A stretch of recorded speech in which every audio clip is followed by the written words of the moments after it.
Hola compañeros, pues nosotros somos el equipo 3 y les vamos a hablar sobre algunos trastornos psicológicos asociados al alcoholismo. Vamos a empezar con el síndrome de abstinencia alcohólica. Este podría definirse como un síndrome que se presenta debido al cese o la reducción del uso prolongado de grandes cantidades de alcohol. Generalmente surge de 6 a 24 horas después de la última bebida consumida. Bueno, este síndrome de abstinencia alcohólica pues se relaciona con los demás síndromes que vamos a ver, principalmente con delirium tremens y con el síndrome de Korsakoff. ¿Cuál es su cuadro clínico? Bueno, dentro del cuadro clínico pues tenemos algunos signos como la hipertermia, la taquicardia, la taquipnea, la hipertensión arterial sistémica y el temblor. Algunos síntomas que el paciente refiere o experimenta son náusea y vómito, sudoración, agitación y ansiedad, alteraciones del sueño, alteraciones táctiles que más adelante comentaré y alteraciones visuales o auditivas. Dentro de las alteraciones tácticas, visuales y auditivas tenemos la formicación. En esta pues el paciente lo refiere como una sensación de que tiene animales encima de él o parásitos. También puede pues experimentar ardor, piquetes, comezón, parestesias, que es como una sensación de hormigueo, y alucinaciones. ¿Cuál es el diagnóstico? Bueno, el diagnóstico, la guía de práctica clínica nos marca que debemos hacer primeramente una entrevista clínica mínimamente de 15 minutos. Igualmente, como sabemos, pues todo trastorno psicológico se diagnostica mediante los criterios de la DSM-5. Estos son los criterios. Bueno, el primer criterio, como ya dijimos en la definición, pues es un acceso o reducción del consumo de alcohol que ha sido intenso y prolongado. Dentro de los criterios B, pues tenemos algunos signos o síntomas ya mencionados. Y aquí nos dice que tenemos que tener dos o más de estos que se desarrollan dentro de varias horas o unos pocos días, luego del cese o la reducción del consumo de alcohol. Los criterios C nos dice que los criterios B pues causan angustia significativa o alteran las actividades sociales, laborales u otras de otras áreas importantes del paciente. Y por último, pues los síntomas no obedecen a la condición médica general y no son explicados por otros trastornos mentales, incluidos la intoxicación o el síndrome de abstinencia de otras sustancias. ¿Cuál es el tratamiento? Bueno, pues el tratamiento tenemos dos tipos de tratamiento, el farmacológico y el no farmacológico. Dentro del no farmacológico, pues tenemos la terapia psicológica y pues el ambiente libre de sustancias nocivas para el paciente. Es por ello la importancia de una correcta entrevista clínica para determinar en qué nivel de síndrome de abstinencia alcohólica se encuentra nuestro paciente, ya sea leve, moderado o grave. Dentro del tratamiento farmacológico, lo que se utiliza principalmente son las benzodiazepinas, como el diazepam, el lorazepam, y se utilizan también algunos otros fármacos como el midazolam, el propofol y la dexmedetomidina. Igualmente, siempre para el tratamiento farmacológico eh, se administran vitaminas, debido a que si no se administran vitaminas se puede pues, llegar al síndrome de Korsakoff. Ahora les voy a hablar sobre el delirium tremens. Según el DSM-5, es un cuadro confusional agudo asociado con la abstinencia de alcohol. Este es la complicación más frecuente del síndrome de abstinencia alcohólica y se denomina delirium tremens ya que es una locución latina que significa delirio tembloroso. Más adelante vamos a ver por qué. Este cuadro aparece en casos de la interrupción súbita de la ingesta alcohólica en bebedores crónicos, entre 8 y 12 horas después del último consumo, aunque esta cifra es variable. Y pues bueno, a esta fase solamente llegan el 5% de los cuadros de abstinencia alcohólica. El cuadro clínico. Lo más característico son las alucinaciones visuales, también llamadas microsopsias, que en general van a ser muy vívidas, con importante repercusión afectiva e intensa angustia. Se acompaña además de agitación, midriasis, diaforesis, taquipnea, hipertermia y taquicardia. Puede haber convulsiones y puede volverse potencialmente mortal. Y bueno, el aspecto principal para el diagnóstico del delirium es identificar los posibles factores precipitantes de los ataques. Esto va a ser por medio de una entrevista clínica semiestructurada para así dar un tratamiento y su correcto manejo. El tratamiento va a ser psicológico y farmacológico. Y pues bueno, por ejemplo, en el psicológico se usa para llegar a la raíz del problema. ¿Por qué comenzó a tomar? ¿Por qué lo dejó? Y poder llevar a cabo un cambio de pensamiento y de conducta. Y el farmacológico se va a emplear para disminuir los síntomas de la abstinencia y prevenir la aparición de futuras complicaciones. Por otra parte tenemos a la alucinosis alcohólica. ¿En qué consiste esta?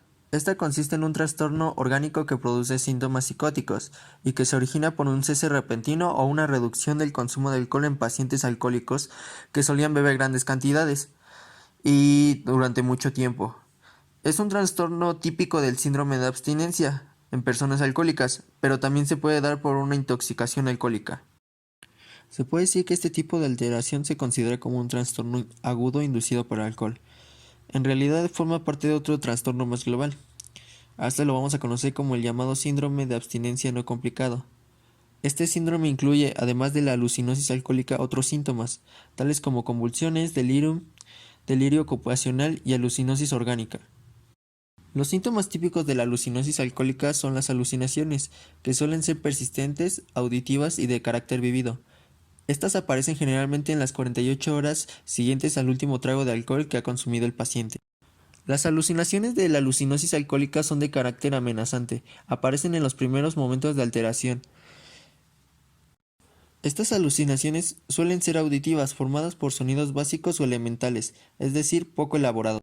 En la alucinosis alcohólica también pueden aparecer alucinaciones visuales, aunque menos frecuentes que las auditivas.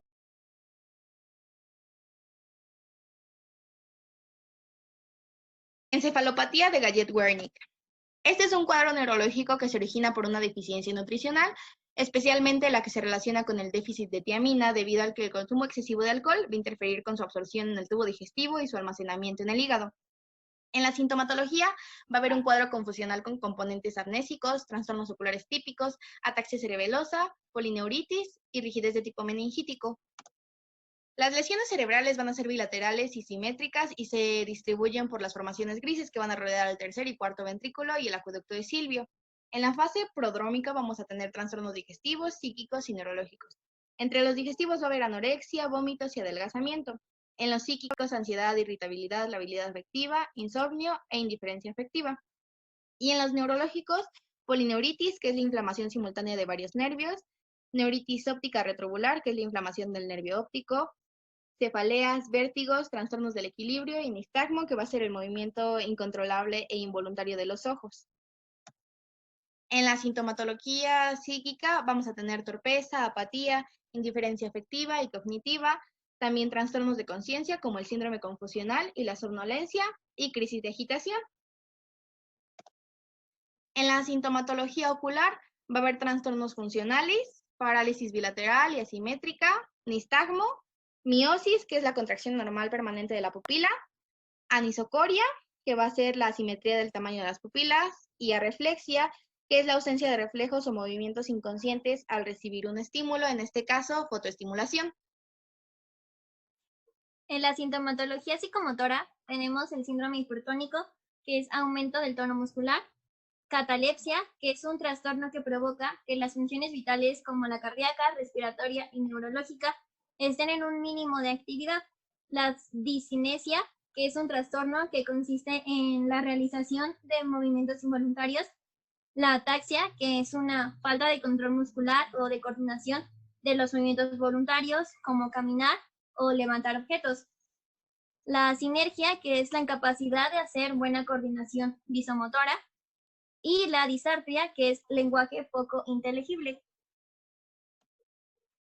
En el diagnóstico, pues vamos a tener que fundamentalmente va a ser clínico, pero la resonancia magnética nos va a ayudar a considerarlo como un método de confirmación.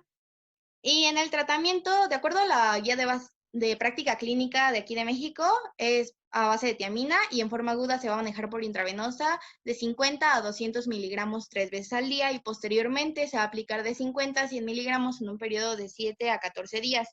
Y el pronóstico va a depender del diagnóstico oportuno, aunque la ataxia y la confusión van a persistir durante días y meses.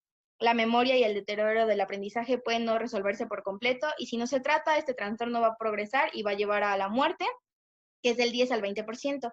Y de los pacientes que van a sobrevivir, el 80% va a desarrollar psicosis de Korsakoff. Y esta combinación se va a conocer como el síndrome de Wernicke-Korsakoff. Yo les voy a hablar del síndrome de Korsakoff o psicosis de Korsakoff.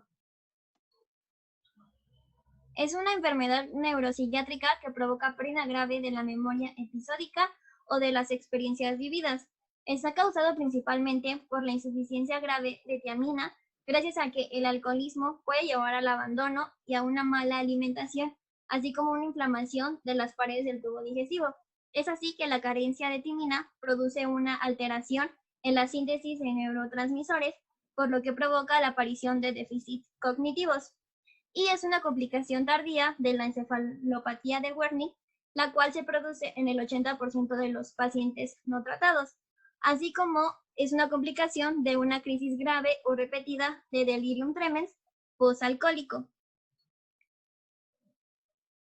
En el cuadro clínico tenemos que la memoria inmediata está gravemente infectada, ya que tienden a llevarla a los acontecimientos remotos, que parece estar menos afectado que la de los acontecimientos recientes. La amnesia anterógrada para recuerdos explícitos. En las primeras fases, las lagunas pueden ser rellenadas y pasar inadvertidas, incluso para aquellos que la padecen. Pero a medida que avanza la enfermedad, también se produce amnesia retrógrada, que en casos graves puede abarcar incluso extensos episodios de la vida del paciente. También tenemos una desorientación del tiempo y cambios emocionales como apatía, conformismo, euforia, que puede ser leve, con poca o ninguna respuesta a los acontecimientos, incluso a aquellos que son aterradores. También se ve disminuida la espontaneidad y la iniciativa. Los pacientes sufren de confabulación, ya que suelen imaginar circunstancias de su vida por las que nunca pasaron y que las viven como si fueran ciertas. Tenemos también oftalmoplegia, que es el trastorno del sistema oculomotor que produce incapacidad para mover voluntariamente el ojo, ataxia y alteraciones confusionales.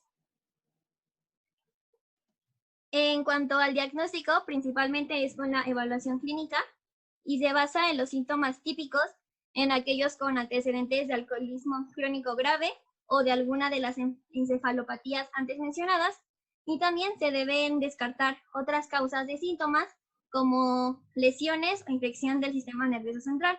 Y en cuanto al tratamiento, consiste en la administración de tiamina e hidratación adecuada, ya sea por tratamiento farmacológico o la ingesta de alimentos ricos en vitamina B1. Sin embargo, aún no está clara cuál es la estrategia óptima para el tratamiento de este síndrome. Bueno, compañeros, pues eso ha sido todo. Muchas gracias por su atención.